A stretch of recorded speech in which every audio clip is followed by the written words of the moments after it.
Hello, this is Frank Falvey with Frank Presents, and it's my honor and privilege to have Nick Remissong with us today. Frank, thank you very much for inviting me. This is quite an honor. I appreciate it. Oh, you're more than welcome. Nick, on the radio side, you are the co-host of two programs. Yes. One is called Tour de More Perfect Union, and the other one is Talking the Blues with Jim Derrick. Yeah, Jim Derrick, yeah. That is wonderful. And on the TV side, I think you used to do sports, right? I did bocce. Right. I did the bocce many years ago when I first started here. When I was first here, back in 2013, I called Pete. There was a thing about volunteers, and I thought, well, this might be something that I'd like to do. I thought, I'll just volunteer. I can pull cable, carry boxes, move things around, that sort of thing. And our station manager, Pete, said, no, that's not what you're going to do. And I go to meet him and just kind of talk to him briefly one week, and the next week I'm sitting down, I'm hosting the bocce, Senior Center Bocce Show. I'd never been on television before, never sat in front of a camera, other than, still cameras, that sort of thing, video maybe. But I'm out there calling bocce, about which I do absolutely nothing. So I'd gone online and found out about Italian bocce, indoor bocce, outdoor bocce, what the little bits and pieces were called. And I get there, and it's a sand pit with two little lean-tos at each end. I'm sitting out in the bright sun. It was the summer, so I was baking in the sun. And they got a tin can with a piece of string, and that's as technical as it got. That was just to measure who was the closest. So, yeah, it was. So I've done that a little bit. Then I used to cover a lot of. Was that behind the Senior Center, or where was that? Yeah, it's behind the Senior Center as you right. come in. It is right behind there, and it's a nice little area. There's a little viewing area. Right behind you is an elementary school. Right. So occasionally we were there when they had recess, so we'd hear the kids holler, and some of the kids would come up over the rise and come and look at us. Yeah. I wonder what in the world was going on. Now, bocce, to explain to the TV audience, is black balls that you can hold in your hand, and you roll them. Well, you throw them in the sand. In the sand here, you kind of throw them a little bit, and then they'll roll a little bit. But of course, in sand, they're not going to roll a lot. And you try to get. You have this little piece that's in the center, right? And you try to get your balls closest to that little piece in the center. And it's pretty basic. But there is some strategy. There's a great deal of strategy, actually. If your opponent's balls are closer to this, and I'm sorry, I've forgotten what they call it, but if close to that, you can try and knock them out. So It's kind of like curling. Curling is the same thing. Same as the Winter Olympics on the ice. And, only no ice. It's in the sand in the summer. Sand, and then you can try and just use those techniques to help yourself, help your team along. It's a team sport. Yeah. So, Now this sand, for the people that have beach sand in their mind, isn't really like beach sand. It is more a flat, compacted sand. Not really compacted. It is somewhat. Yeah, somewhat. Yeah, it's not like a loose, sand that was just dumped there. At the beach. No, not like you're at the beach, but it's compacted to a certain extent. My familiarity with bocce is the Portuguese club up in Hudson, Mass. When I was a young kid, I used to spend my summers up there, and they played bocce. So bocce is a very Italian. But other countries and other France, European. There's a whole type of French bocce that I read briefly about, and then there's the indoor bocce they play with steel balls, whereas the outdoor is played with composite clay, some sort of thing. I don't know exactly what it is, but it's not steel. Nick, where did you grow up? Oh, well, it depends what time of my life you're talking about. My father worked for General Dynamics, which at one time was the number one government defense contractor in this country. And I was born in Southern California, in La Jolla, California. Lived in New Mexico, Florida. I was up here for a short period years ago as a kid in high school, and then moved back down south into Maryland, and then moved back up here with my wife. So kind of grew up several areas. Up here, they tell me I've got a southern accent. Down back home, they tell you, no, you lost that a long time ago. So I guess I have a southern accent up here, but not down below the Mason-Dixon. But you have a beautiful, wonderful radio voice. Never understood that. I don't know what that means. I listen to myself and I go, who wants to listen to this? I've never understood that. Over the years, I've come to say, yes, thank you very much. I accept the compliment and the blessing.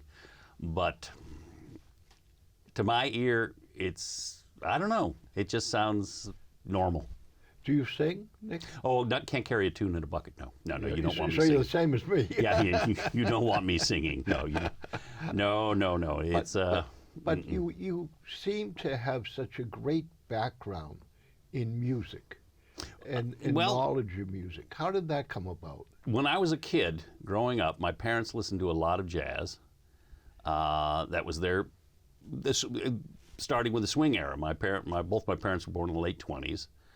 And swing, I heard a lot of swing music when I was coming up. Count Basie, Duke Ellington, Artie Shaw, all the way to Stan Kenton and Stan Getz, people of that sort. And that led me to go a little further, and I kind of as a young man, I got very deep into bebop, into more modern jazz. Miles Davis, John Coltrane, Charlie Parker. Charlie Parker stands right up on top of that. And that was my passion. Now, at the same time, I'm a kid growing up in the 60s, in the 70s. Right. And, you had to listen to what everyone else was listening to so you could have some common ground. So, of course, it was the Beatles, the Rolling Stones, a lot of folk music. So it was a mixture of stuff that I came up with. And then also, I worked in retail for a long time, record and book shops, and listened to a lot of classic shops. Oh God, yeah. When I was a kid in D.C., yeah. And this is in Washington, D.C. Washington, D.C. Yep. Your father was working in the area? Well, at that time, we moved down to Washington, D.C. in 1970. And my dad had left General Dynamics, and he went to work for the post office, is where he started with. And at that time, 1970, was when the post office was transforming from a cabinet position, you had the postmaster general, to a quasi-public. Right. And my dad had been the chief contract negotiator, not union negotiator. He negotiated with the unions for General Dynamics. So he went down there, and basically he set up the structures of how you negotiate with the unions, because previously it was all a government contract. Right. It was signed, sealed, and delivered, and you just went with it or not. And he helped restructure the post office. Now, he ended his career with NASA. So we were down there for quite some time. Doing the same type of thing? Yeah, doing exactly the same thing. Labor relations and, the whole kit and caboodle, all of that. So you're in Washington, D.C., and you're going through the 60s and the 70s. And so you're listening to some rock and roll, you're listening to some Beatles. And you're working in a record store. Yeah, record and book shop. Discount record and book shop at DuPont Circle, 1340 Connecticut Avenue in D.C. They were that family, the Bialyks, Bob Bialyk and his wife Dorothy, set up really the first discount shop of that type virtually in the country. They started with a small shop somewhere not too far from the shop that I worked at on Connecticut Avenue, DuPont Circle. And they just grew and grew, and at one time they had 3 shops in the D.C. metro area. And I worked at the DuPont Circle shop because I was going to school at the same time at George Washington, so it was convenient. I could just hop on the metro, which is the subway system down there, and just go back and forth Now, is this George Washington? George Washington University. University. Yep. Right. Yep. Right. Down in Foggy Bottom. Yeah, that's where I went to school. Went to college. So, I was exposed to just about everything. A lot of international music. We had a lot of, you had a very large international community in Washington. Right. So you ran into a lot of different types of music, and a lot of classical. We had a great orchestra. They still have a great orchestra, the Washington Symphony Orchestra. At that time, it was under the direction of Mstislav Rostropovich, the great Russian cellist. Right. For years, and it was just it was a great place to be for a kid my age, college age and a little beyond, and it was a very vibrant area, and there was a lot going on. I was on Connecticut Avenue in the shop when the Shah of Iran was. There was all the issue with Iran, and there were a lot of protests against the Shah's government. Right. And they would come. They would start at DuPont Circle, and they would come straight down, and they inevitably somebody's windows got broken. So we'd shut down and put up plywood for the day. Yeah. But it was. But being there in the middle of it was pretty exciting. Right. Can't deny that. Exciting. Yeah. What did you take at George Washington University? What was your degree? English literature. English literature. Yeah, so a really useful degree. No, it was a great grounding in just about anything. If you study well and you learn how to read, reading is learning how to think, and you can think critically, which is a lot of the emphasis of the courses that I took, and the department at that time was critical thinking.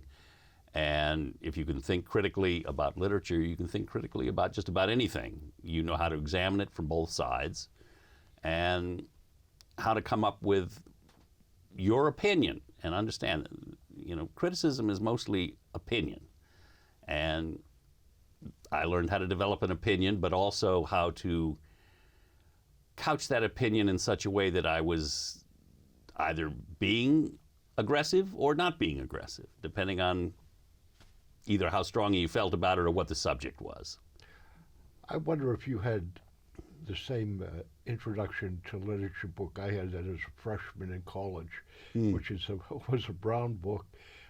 It had Albert Camus' Winds of Jamila in it, and it had like criticism. It had different styles of literature. Yeah, there are lots of this styles. world literature. Yeah, you're talking. Yeah, and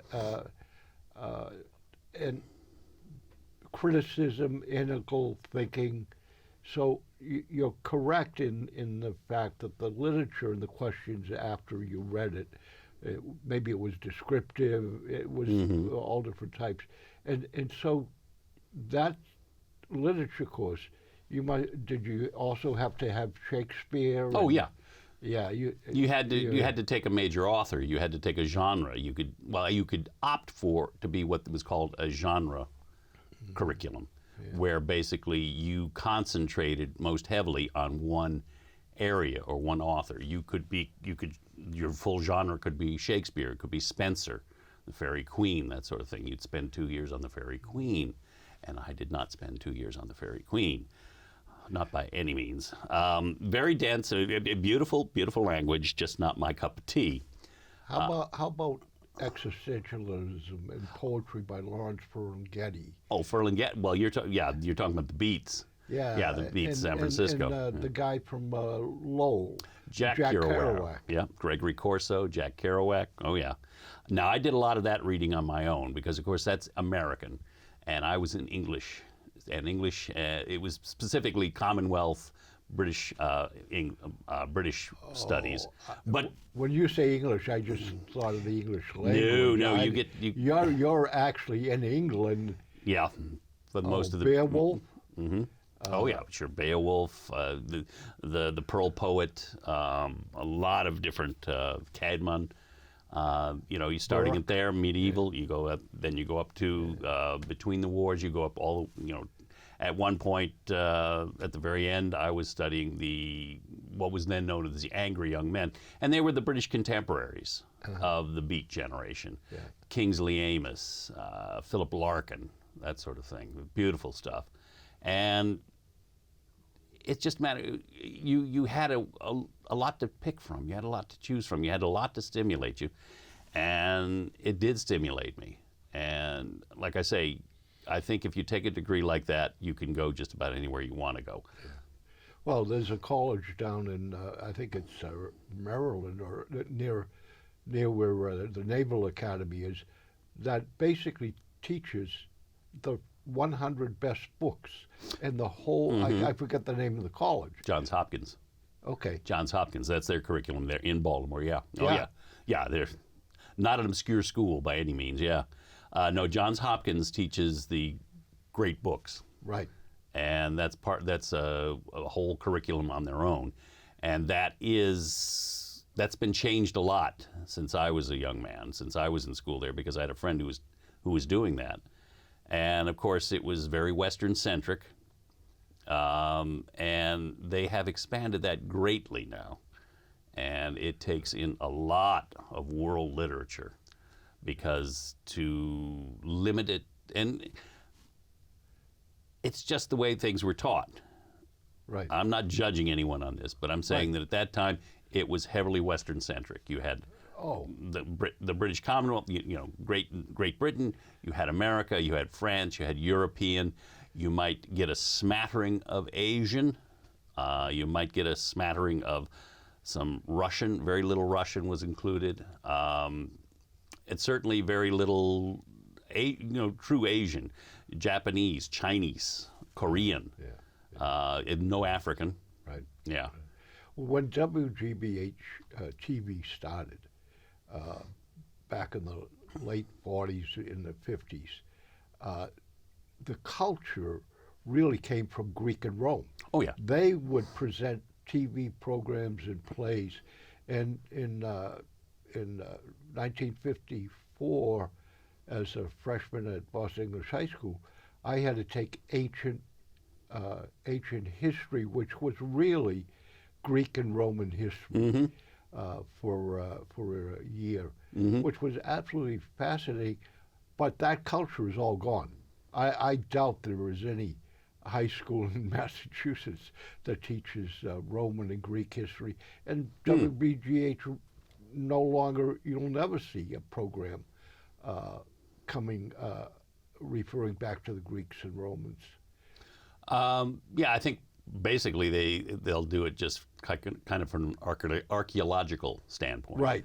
If there's a famous dig, or if there's news of that sort of thing, someone, road project in Pisa uncovers something.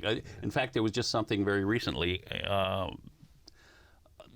I don't think it was uncovered. I think they've been working on it for years, but they've finished it in Pompeii, and I think there was something done on that. But you're right. But you attended, I gathered, over your lifetime, a lot of live performances. Yes. Musically. Oh yeah. Where did that emphasis or when I come from? Yeah, when I first started, of course, it was all rock and roll. I was seeing Traffic. I was seeing, anybody. Dave Mason. I would see a lot of different people. And then there were a lot of local people that I would see in the D.C. area. D.C. for years was the hotbed of bluegrass music. Oh, absolutely. Seldom Seen. Yeah, the Seldom Seen. Yeah, we used to go down to the Red Dickens. Fox. Yeah, we'd go to the Red Fox, and I saw the Seldom Seen in the Red Fox bar, which is where they started to play. They would play. They were known as the Seldom Seen because they would play every couple of months, or then they started to get a little more frequent, and that's how they got their name.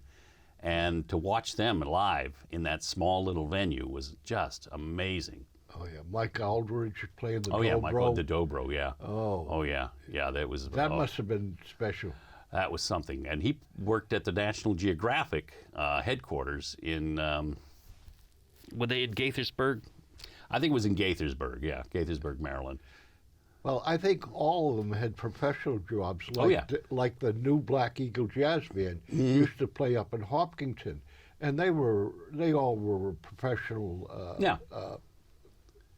Professionally. They had day jobs. Yeah, they had to support families. They did it for fun. They did it, and then they just really took off. Right. And, they just they just were amazing. Amazing musicians, very accomplished, and I just enjoyed listening to them.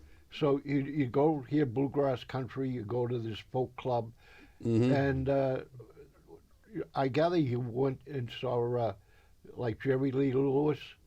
I saw Jerry Lee Lewis one time, and that was in Bladensburg, Maryland. He was at a place, My Mother's Place was what it was called. And Roy Buchanan used to play that a lot.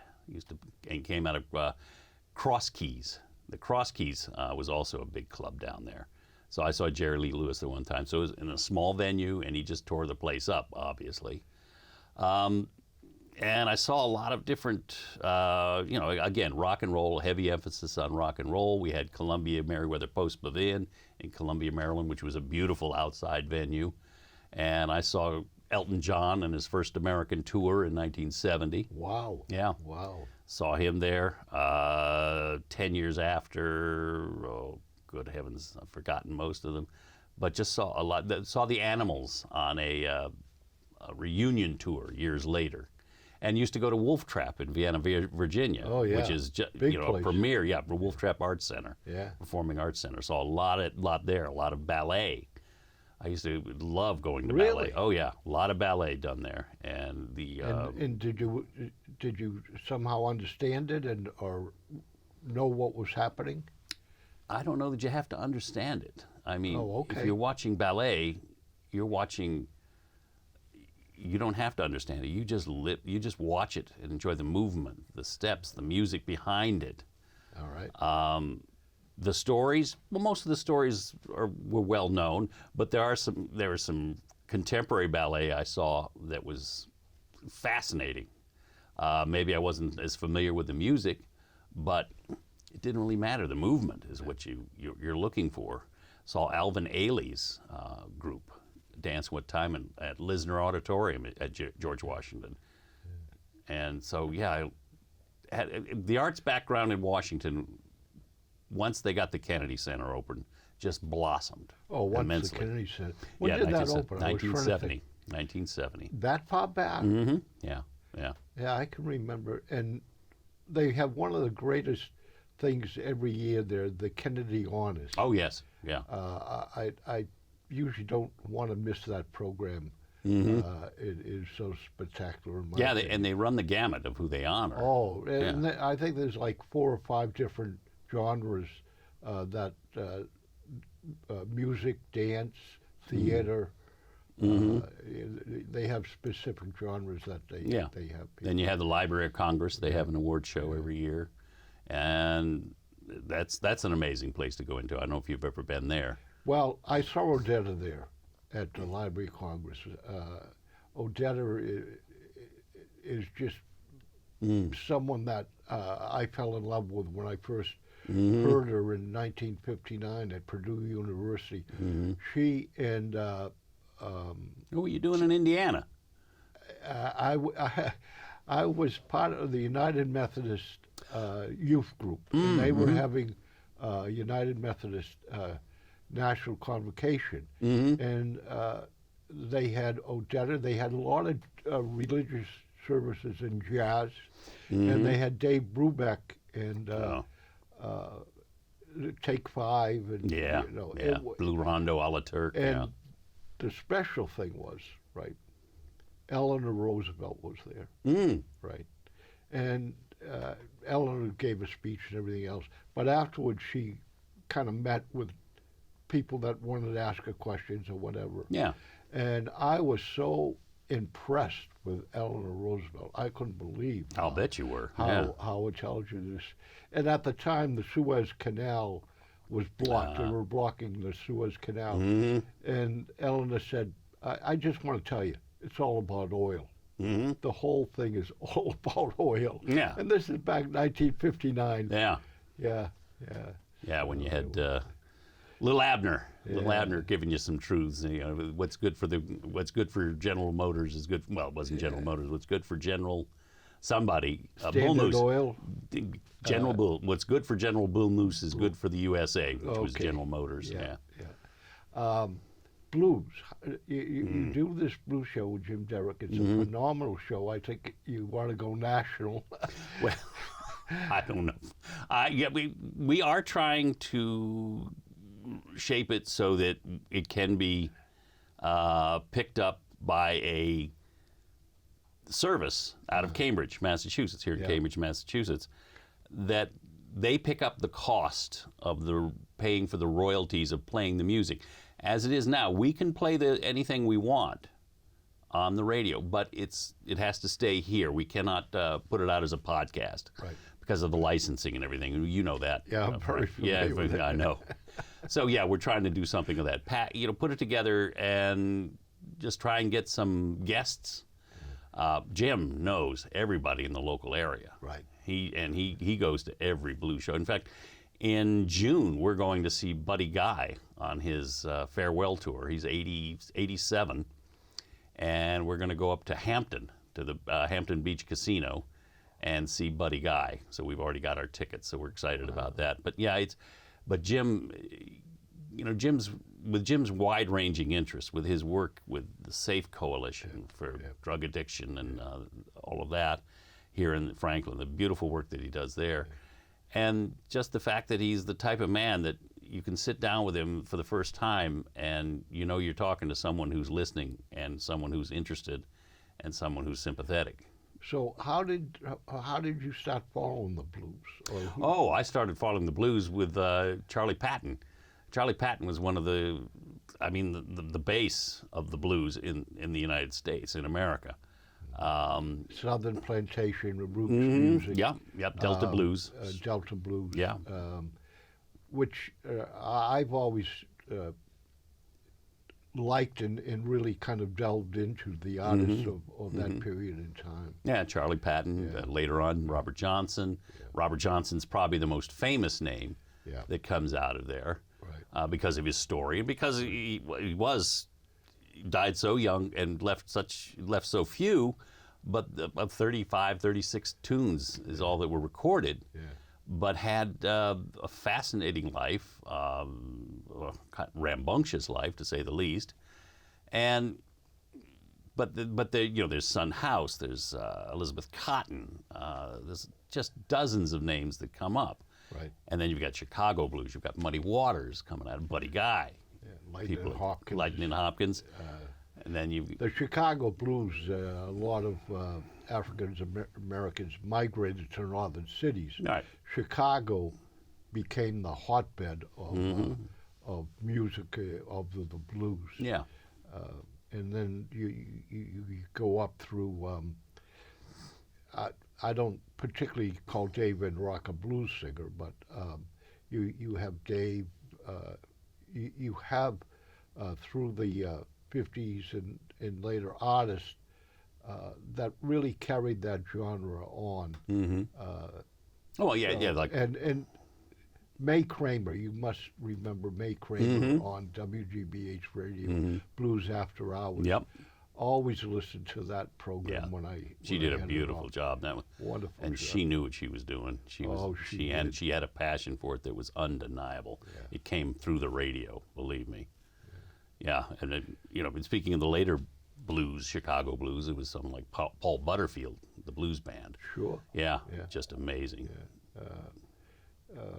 Down here in Rhode Island, I'm trying to think of the fellow's name.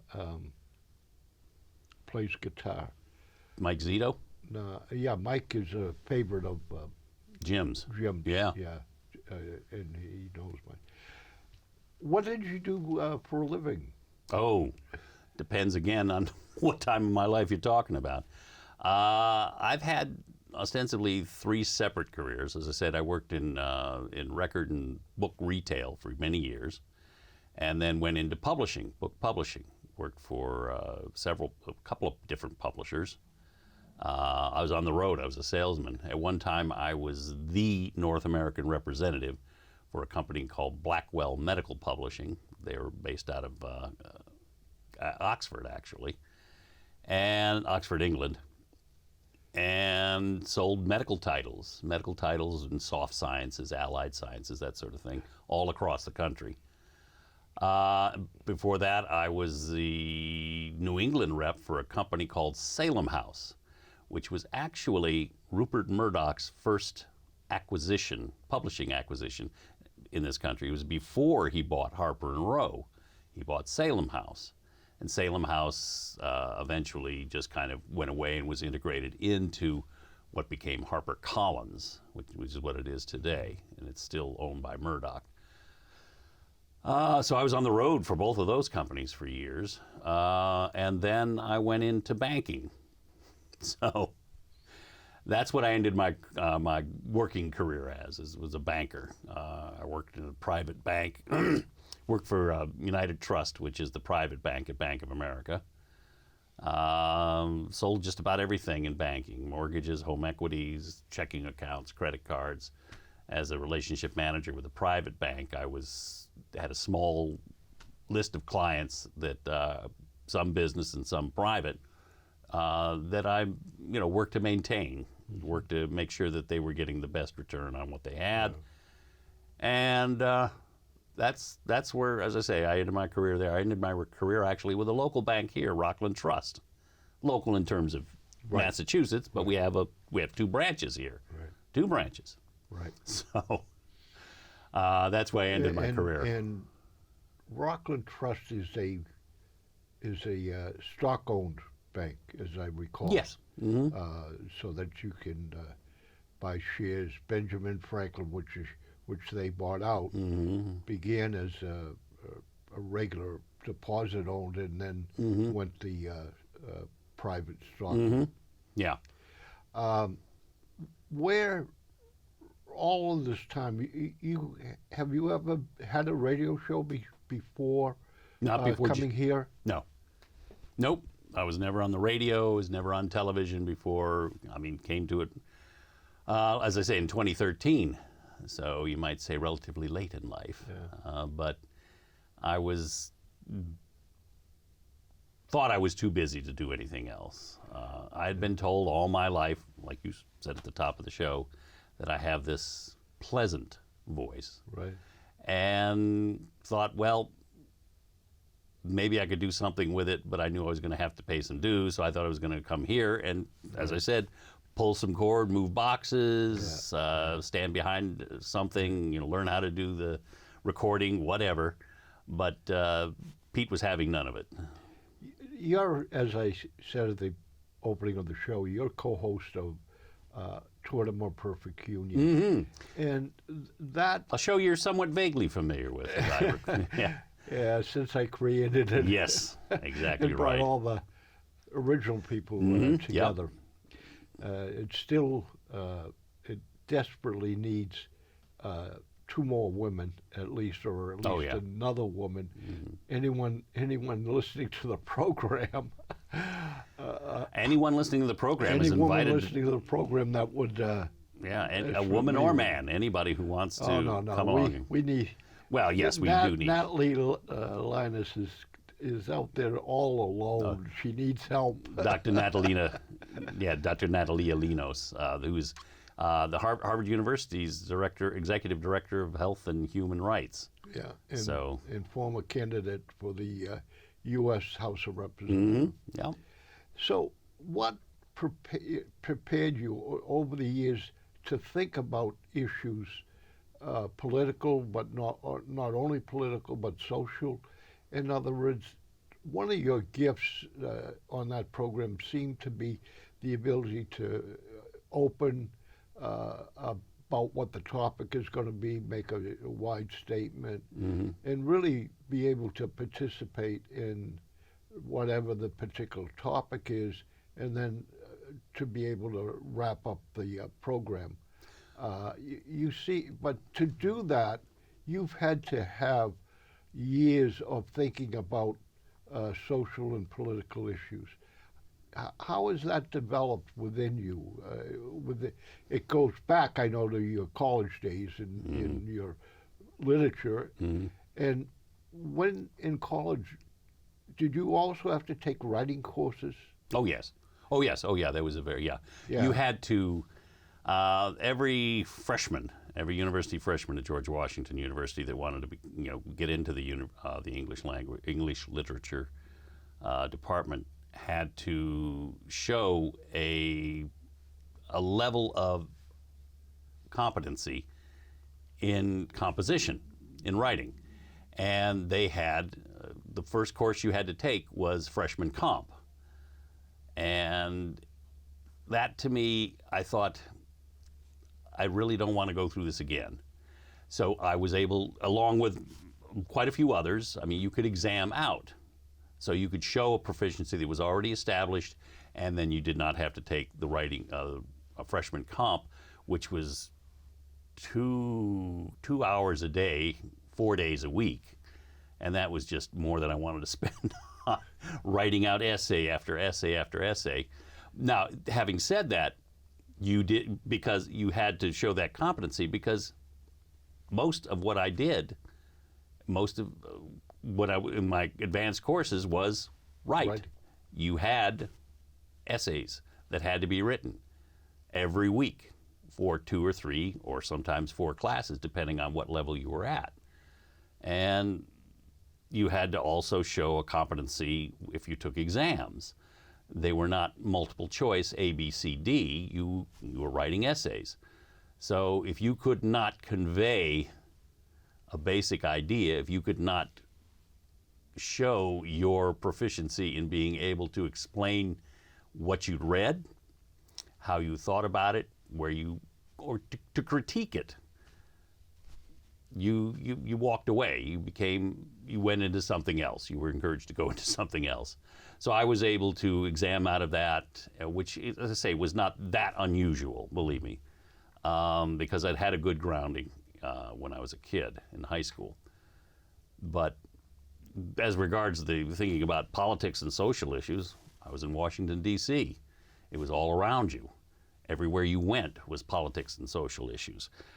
We lived in Montgomery County, Maryland, which borders Washington, D.C., and is just, you couldn't swing a dead cat without hitting a U.S. representative, a Supreme Court justice, someone who worked deep into the government. Yep.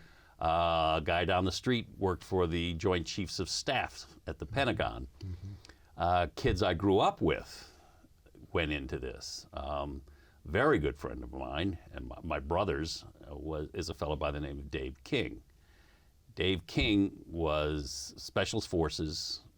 He was a couple of years younger than I. He came up through high school. He got into ROTC, the whole thing, and he became a career Army officer, career soldier, served in Special Services. He was serving as the Special Services liaison to the Joint Chiefs of Staff on the day on 9/11. He was there. He went into the Pentagon, into the bank, when that plane came down and suffered severe burns over most of his body. So prior to that, he'd sacrificed a lot for this country. So, I mean, I had examples of that sort, of people of service. Maybe I didn't agree with them 100%, but these are people of service. You can serve on any level. If you're a man or a woman of service, you command respect. Right. And this is what I saw all around me. Right. These were people who a lot of them didn't consider it just a job. They considered it service to the country. Right. They considered it service to their families. Right. And this is inspiring. So I became involved. I went to a lot of marches, marched in a lot of times, up and down Pennsylvania Avenue. Saw John Mitchell watching us from the Department of Justice one time, and that caused quite a stir. But in addition to that, social issues, everything ties in together. You can't buy a gallon of gas without being involved in a social issue, I think. Where did that gas come from? How much was how much were people paid to risk their lives to go in and get that gas? Yeah. Does any of this come out of a religious background? I am at this time what I would call a man of faith. I'm an evangelical Christian. Came to that at the age of 59. Prior to that, I had been raised in the Catholic Church, but at the age of 15, walked away from the church. And with all the wisdom and the intelligence and the guidance of a 15-year-old, I decided there was no God. It was done with. I was done with that sort of nonsense. And then at the age of 59, I'm feeling at loose ends, and there's something missing, and a series of events conspired to bring me to this church in Hopkinton, Faith Community Church. And it was a matter of 2 days. 2 days. I mean, you get thunderstruck by something like that, and it doesn't take long. Right. So yes, there is a faith background, and I serve a great deal in ministries. And since I've been retired, I have redoubled that effort, serving in local ministries with the church. And part of what I do, why I do what I do here, is to serve. As long as people think that I can fill a need, and it's a need that I can, I support, or I feel has value. So between 15 and 59, right? Yeah. And during that period, I gather there was very little spiritual or faith or based that you experienced or lived. So most of your critical thinking came from a secular point of view? Yes, from a very secular point of view. I mean, as my wife will tell you, when she first met me back in 1979, at that point I was living almost exclusively in my head. So I was not too involved with what was going on around me in terms of social interactions. And basically, she kind of brought me out of that, thankfully. So it was just aging and evolving on that level. But yes, very secular, very humanist-based, which, as an evangelical Christian, a lot of thought is that, you have to move away from the humanist basis. I think we can integrate it to a certain extent. But yes, if it's not Jesus-centric, I'm sorry if that offends, but if it's not Jesus-centric, for me, that has to be the basis for me. Now, I do not condemn. I don't judge. That's a big part of my faith. I don't judge. If you have something that compels you to live in a certain way, that compels you to be a person who lives a moral existence and is concerned for the health and well-being of not just yourself, but of all those around you. How you get there, I don't judge. So you married or you met in 79 and married in 80. And married in 80. 1980. You have children? No, we were never blessed with children. We've had dogs. They're a little less expensive. They can be pricey, but in the long run, you don't send them to college. They don't want a car. They might like riding in the car, but they don't want to drive a car. You got to take them out for a walk every day, regardless of the weather. I mean, you got to take them to the vets. I mean, I'm not a particularly care for dogs. I'm not a. Oh no. I'm not a. I mean, why in the world do people want a dog? Oh my heavens! The unconditional love that you get from that animal, is priceless. It's just priceless. And dogs, I think, animals in general, they live in the present. They live in the moment. And I think that is something that we can take a real lesson from. That's why people have cats. Cats, yeah, cats are fine. You have cats? I have had cats. Yeah, see? I don't have any now. No, well, see, what's the cat, and, dog? And talk about expensive. Yes, Yeah. Persian cats can be expensive, and you have to comb them almost every day. Well, a golden retriever you have to spend a good deal of time on also. Yeah. I want to go back to writing. That is an ability that I don't have. I can't write because I can't spell. I have a lot of problems with spelling, and just even the basics. But you are so right. Even I have a Bachelor of Science degree in accounting.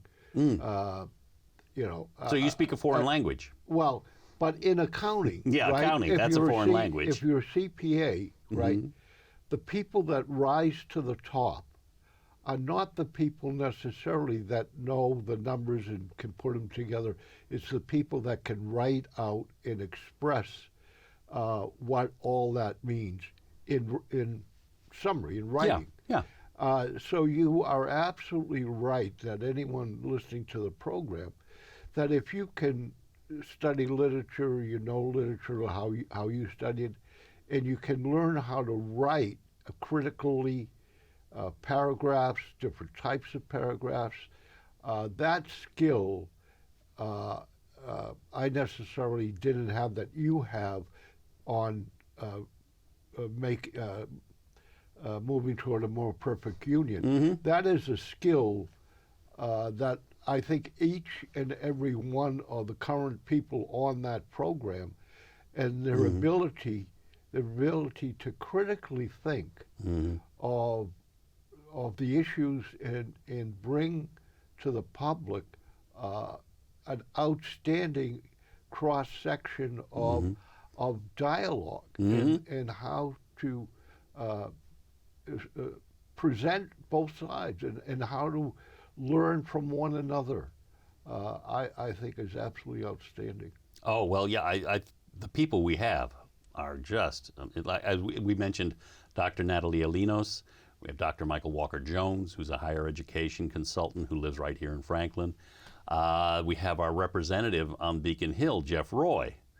And Jeff Roy is an attorney by training, so you have to be able to write to a certain extent as an attorney. You have to write briefs, and you have to be and they're generally not that brief, but you do have to be able to critically describe what's going on and what your point is, and you have to be convincing.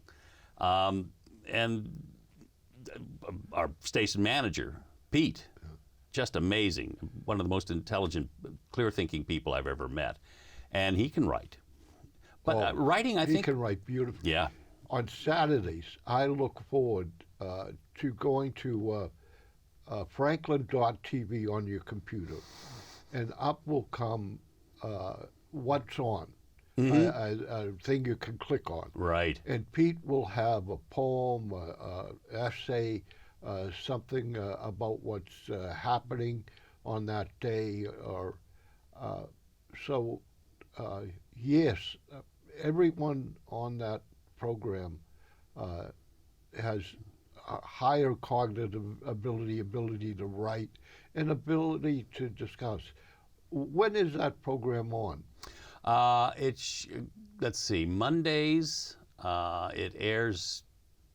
Let's see, is that the first part? That's the second part. So, the Blues Show I think comes on at 9. It's 2 hours. So be 10, 11. 2 and 8. Is it 11? 11, yeah, because the Blues Show is 2 hours, and Right. that comes at 9. So 11, and 2, then I think. yeah, and 2 and 8, yeah. And so Monday is your day on the radio all day, Yeah, practically. Well, yeah, that's and Jim always brings that up in the show. He says, if you're not tired of listening to him, you can listen to him for another hour. Usually we just do we do an hour show for the more perfect The radio union. we're talking about is 102.9 FPR FM. Yeah. Yes.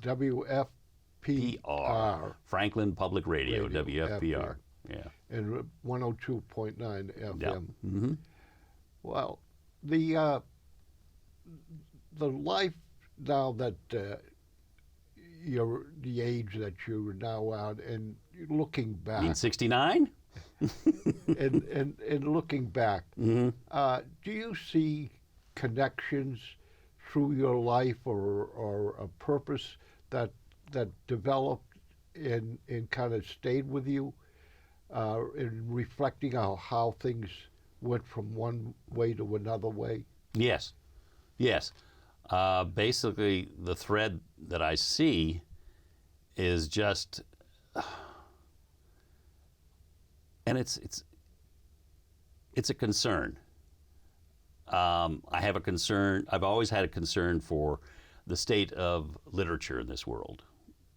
This is again something a little far off from where I am now, but I still have the state of the concern of literature, the state of literature, the state of the book, the state of publishing, the state of the novel. I mean, the novel's been declared dead for, I don't know, 100 years now, and it just keeps coming up and coming up and coming up. But I think concern is most of it. Concern for, and it's not to toot my own horn, but concern for the welfare and the well-being of others, which is something that my parents instilled in me. You know, I had a very bountiful upbringing, middle-class upbringing. In this country, if you have clean water, if you have a roof over your head, if you can go to the pantry and get food, if you have a vehicle that works, you're in the top 1% of wealth in the world. The top 1%. I mean, you're not a billionaire, you're not a millionaire, but you're still in the top 1% of wealth in this world, which means that most people in this world exist on literally, if not pennies, dollars a day to exist. And this concern I have with how do I no longer seek to justify what I've done in terms of having so much and so many blessings. I know they're undeserved and they're unearned. There's nothing I can do about that. What I can do is try and share those blessings, which is what I'm doing now.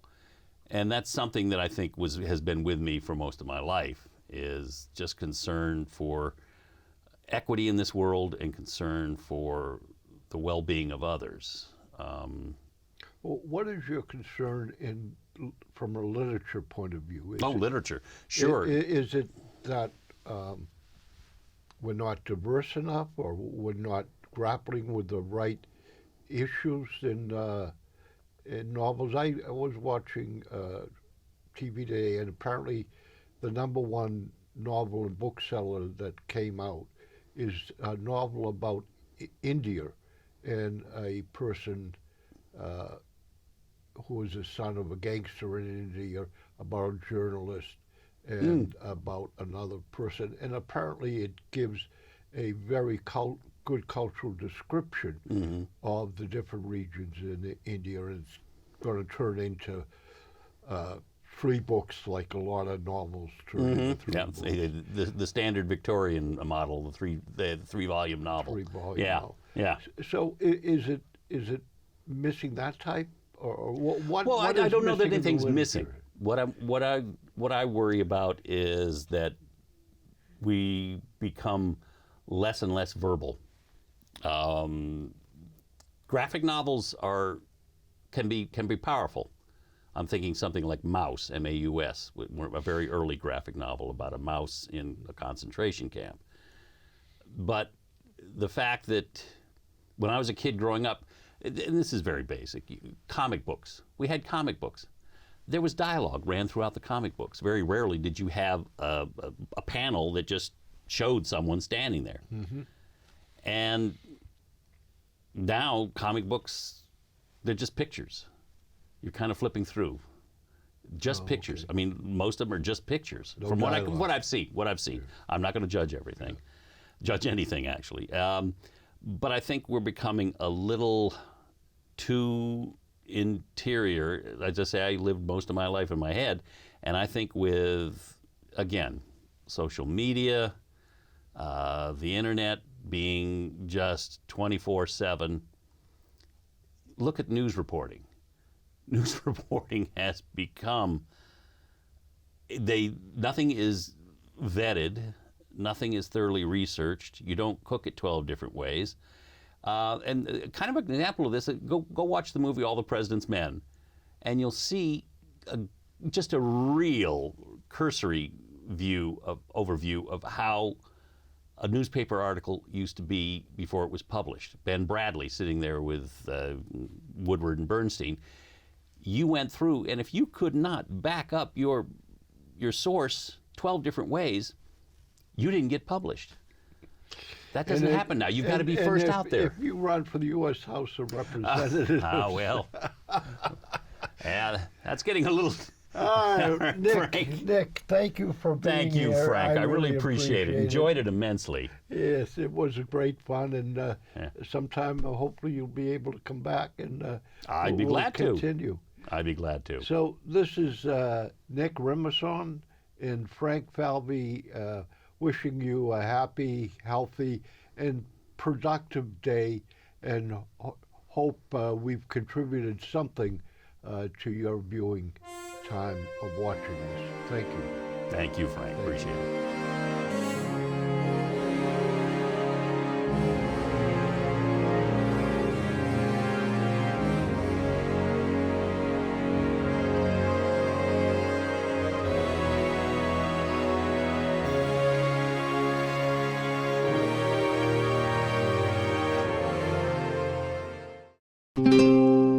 This program was made possible by your Franklin friends and neighbors, good folks just like you. Thanks for supporting Franklin TV. And thanks for watching.